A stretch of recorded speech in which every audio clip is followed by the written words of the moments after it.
ဟေ့ငါဒီညတော့မင်းတို့နဲ့လာအိမ်မယ်နော်ရမင်းတရားကြောက်လို့မလားရဟုတ်တယ်ကမင်းသေးရောက်နေမင်းကိုရင်တို့ကလည်းဘာတွေရှောက်ပြောနေရလဲမအူးမချော့ဟိုးရေရားတကြီးအိမ်ထဲကိုခဏလာဦးကွာဟုတ်ကဲ့မ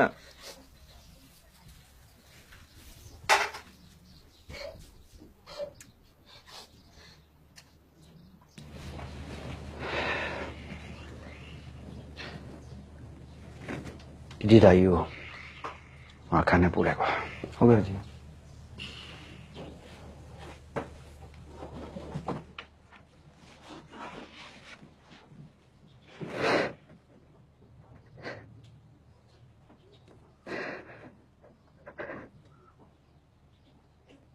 တကြီးအတူပါမှာရေအသုံးလွန်သွားလို့စီထဲမှာရေမရှိတော့ဘူး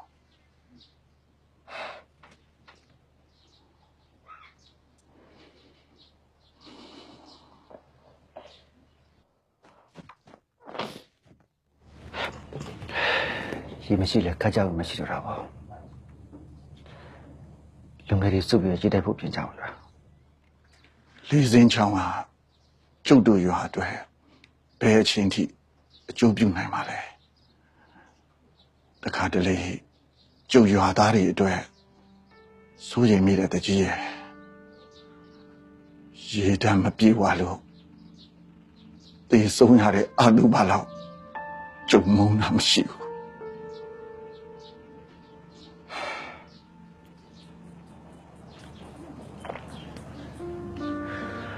ဘဝဆိုတာရှင်တန်နေလာရင်မှာခက်ခဲတာကိုလည်းရင်ဆိုင်မယ်ညှို့လင့်မထားတဲ့အန္တရာယ်ကိုလည်းကြော်လွှားမယ်ဒါလောကတဘာဝကြီးကသူ့အလိုလျောက်ဖန်တီးထားတဲ့စီမံတွေပဲဒါကိုကျုပ်တို့လူသားတွေရှောင်လဲလို့မှမရတာပဲဗျာမိုးရွာတယ်ဆိုတာကျုပ်တို့ကိုးချောင်းရွာရဲ့အနာဂတ်မှာရှိလာနိုင်ပါဦးမလားဗျာရှိလာပါပါဒီချဖို့ရှိလာအောင်ပါပါဆရာကြီးမကလည်းဒီလိုပဲပြောတာပါပဲဒါပေမဲ့အခုဆိုရင်မိုးမရွာတာ3 နှစ်တောင်ကျော်နေပြီမိုးဆိုတဲ့အရာကိုတော့မေတ္တိရပါဗျာ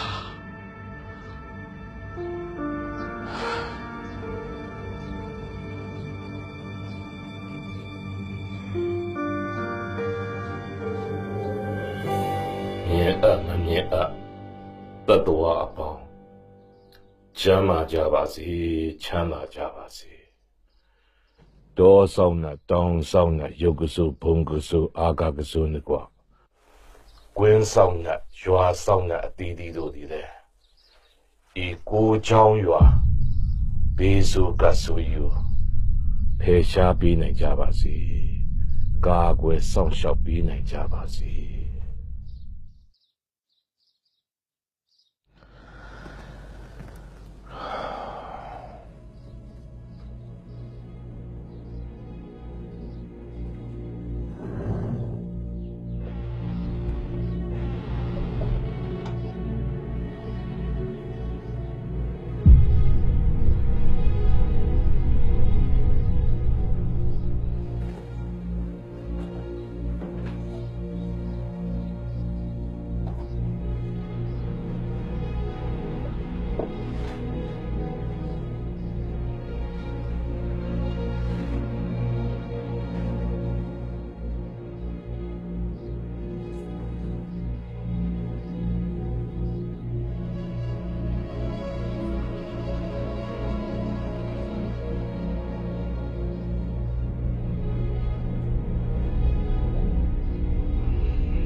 တက်တာပါဗျာ ဆရာတို့ကျေးဇူးကြောင့်ဗာလဲသက်သာသွားပြီဆရာ စေတနာပါဘူးလေ ဟုတ်ပါဘူး တော့ဘယ်နာနာလေးလဲ ဒီကောင်အောင်လာလေးတော့နည်းနည်းနားရည်ဆရာ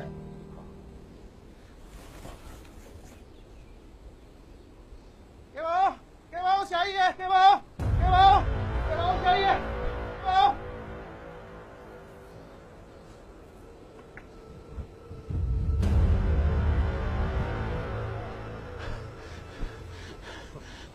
ဘာဖြစ်တာလဲဗျာ ဒီပုံမှာပုတ်ကြပြီနိုင်တို့အောင်နေရဲ့ဗျာ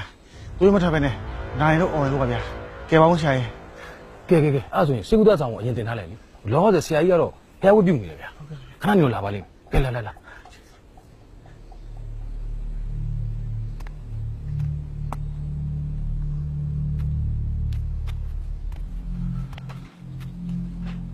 ဘာဖြစ်နေကြလဲခုနှစ်တွင်းရွာပါဆရာကြီးတစ်ပင်မော်ပြုတ်ကြတာပါ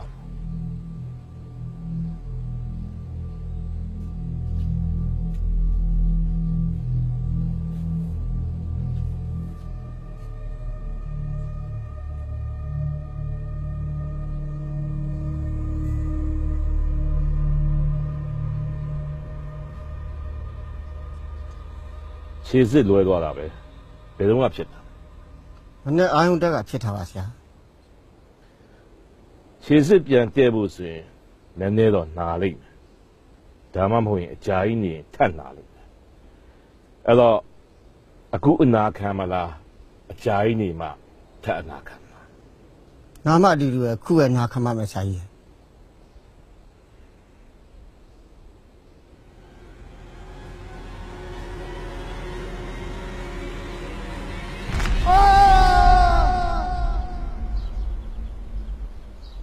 အော်မင်းတို့၃ယောက်လား အရှင်ဘက်ကအောင်တို့အုပ်စုသွားထားတော့ဒီဘက်လဲကြကျုပ်တို့အုပ်စုပဲ အေးဒါဆိုလဲသွားကြတော့ကြနေဝင်တော့မယ်ခုနေချိန်မင်းတို့သွားရင်တော့ချောင်းကိုတော်တော်ကြီးမိုးချုံမှရောက်လိမ့်မယ်ချောင်းရောက်ရင်လည်းအချိန်ဖြုံးမနေနဲ့ငါတွေခဏနာပြီးရေထည့်ပြီးတော့ပြန်ခောက်လာတော့ကျွမ်းမှရေပြတ်နေပြီ စိတ်မပူပါနဲ့ဘာကြီးอ่ะကျုပ်တို့တော့ကားထံမြန်ပါလေဗျ အမင်းပြောလိုက်ဒီတိုင်းကြီးပဲပြီးရင်မင်းလဲကနောက်ကြဆုံးကြီးဖြစ်နေတာကဲတန်ခဲဆဲကပြီးသွားကြတော့ဟိ ဟုတ်ကဲ့ပါကြီး အေး ဟေးကြောက်ရင်စားရဲဗျ မင်းဘာပြောနေတာတော့ ဟုတ်ပါကွာမင်းသားတော့ဒီရွယ်ရောက်နေပြီလို့တွေးမိတာ မဲငါလူပြီးသားတယ်ကွာနားလေလားမင်းတို့သာလူဖြစ်ဖို့ကြိုးစားနော် အေးပါကွာအေးပါ ဟေးမြန်မြန်တော့ကြောက်ရင်စား အေးပါသားရဲ့မင်းတောက်ရုံနေမကောကျိုးရမယ်ကဲတဲ့ ဖေးကြောက်ရေးစားတယ်ဗျ အေးမင်းနဲ့ထောင်းရအောင်မနှစ်ကြမယ်ငါတော့ဟေး ဟေးခဏတော့ပြန်ခဲ့ဦးမယ် အေး ကွာဟေးဘိုးကြောက်ရင်သွားရမြင်ရခက်တယ် အေးတောင်းရအောင်လေ အောက်မှာရှိ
ထွန်းလို့ပဲညနေရေသွားတိုက်ကြတယ်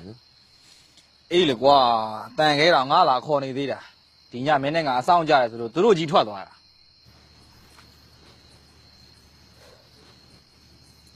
ဟေ့ဟိုကောင်ဘယ်ရကောင်လဲမသိဘူးကွာ အေးငါအဲ့ကောင်မနေ့တည်းကသတိထားမိနေတာဧည့်သည်နေမှာပါကွာပုံစံကြည့်ရတာတော့မျက်လက်စရာပုံစံမပေါက်ပါဘူး အားကြောင့်လေမင်းကငါ ပြောတာကွာ မျက်လက်ဆံမပေါ့အောင်မျက်လက်ဆံတစ်ခုမှစာရေးထားလို့လား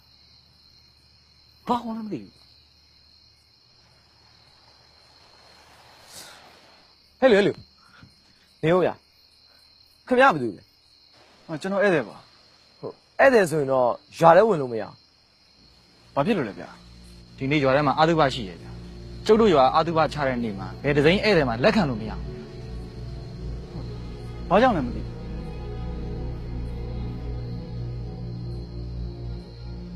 ဟုတ်ဘာကြောင့်လဲတော့ကျုပ်တို့လည်းမသိဘူးဗျာ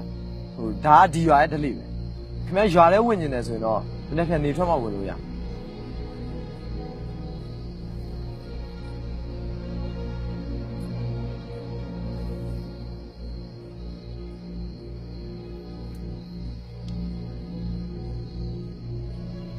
ဘာကောင်လဲမသိဘူး လူဆိုတော့သိကြတယ် မင်းပြောမှလား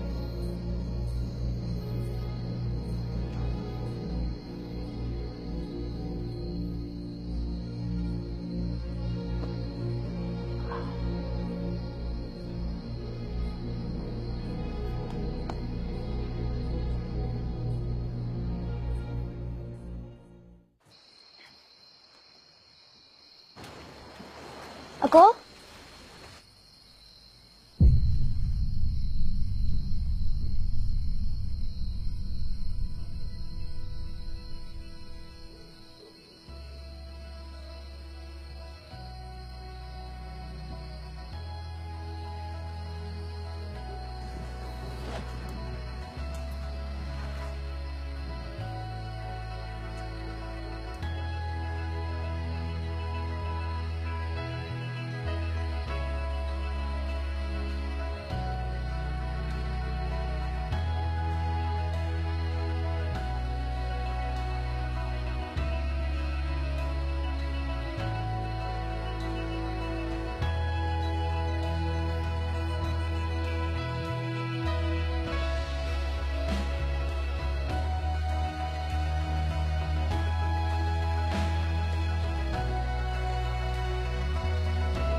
ဟဲ့နေအောင်လေ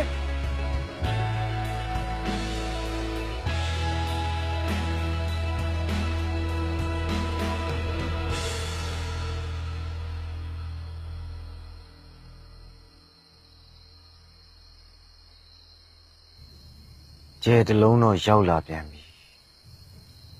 ရောက်လာတဲ့ကျဲကဘယ်ကျဲနဲ့ပေါင်းပါလဲ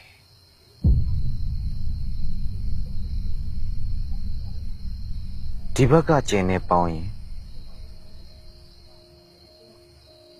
အနာဂတ်တွေအလုံးပြောင်းလဲသွားလိမ့်မယ်ဟိုဘက်ကကျဲနဲ့ပေါင်းရင်ရောပြောင်းလဲမှုတွေဖြစ်လာမှာတော့အမှန်ပဲလျှို့ဝှက်ချက်တွေပေါ်ကုန်လိမ့်မယ်မှားနေတာတွေမှန်လာလိမ့်မယ်ပုံနေသူတွေပေါ်လာလိမ့်မယ်ချစ်နေသူတွေမုန်းသွားလိမ့်မယ်ကောင်းသောလာခြင်းသာဖြစ်ပါစေ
ကဲအားလုံးပဲစီးတော့လိုက်အောင်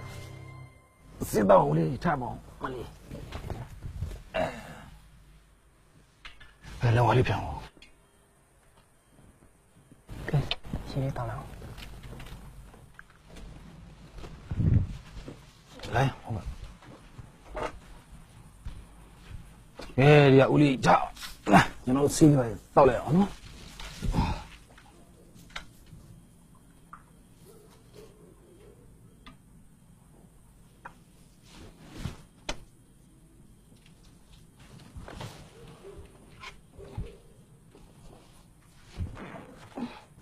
屋里他们洗澡。哎呀！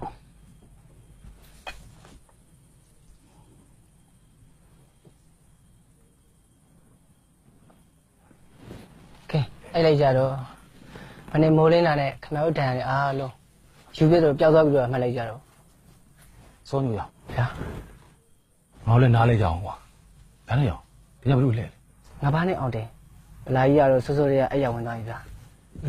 အဲ့ဒါပြီးရောကွာအောင်မင်းလည်းတွားအိတ်လိုက်တော့လေငါဒီညမှာလူနိုင်တိတ်စိတ်မချဘူးကွာငါဒီမှာပဲစောင့်အိတ်လိုက်တော့ ဒါဆိုရင်ကျုပ်သွားဗျာ အေးအားရဒီကွာယူအောင်ရ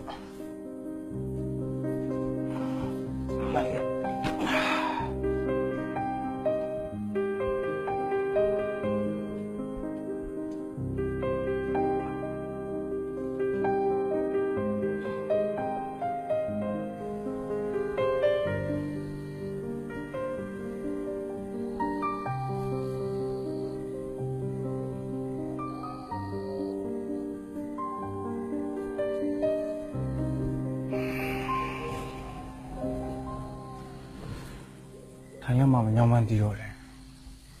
ကျုပ်တို့ကညာတိုင်းခုလိုဘာလို့ကင်းဆောင် ။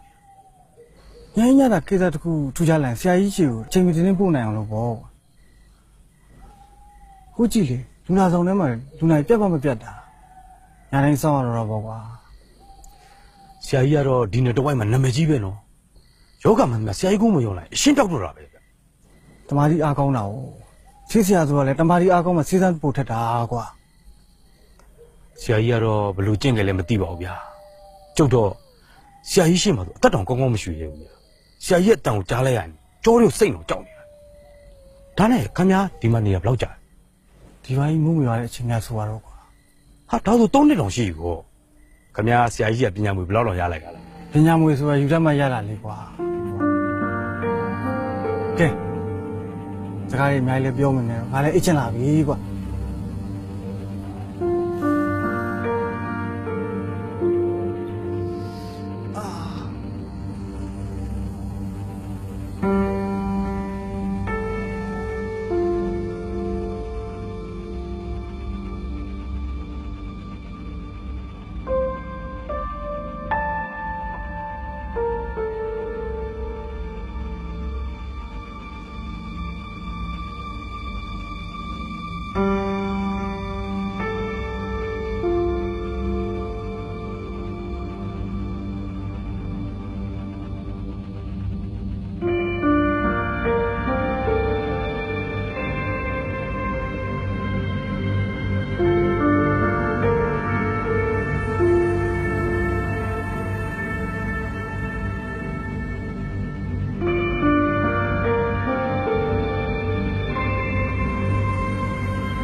မိုးရွာပြီးတဲ့နောက်ပိုင်းဒီကိုးချောင်းရွာကြီးဟာ မယုံနိုင်တော့အောင်စီပင်လာလိမ့်မယ် ကျွန်တော်လူတစ်ယောက်လာရှာတာပါတကြီး ဧည့်သည်ဒါပေမဲ့ဒီရွာမှာအကြာကြီးနေမယ်ဧည့်သည် ကြာရင်နေမယ်ဧည့်သည်ဟုတ်လားဘလောက်ကြာနေမှာလဲ ကျုပ်ပေးလိုက်တဲ့အဘက်ကိုကာကွယ်စောင့်ရှောက်တာဟာကျုပ်ကိုကျေးဇူးဆက်တာနဲ့တူပါပဲ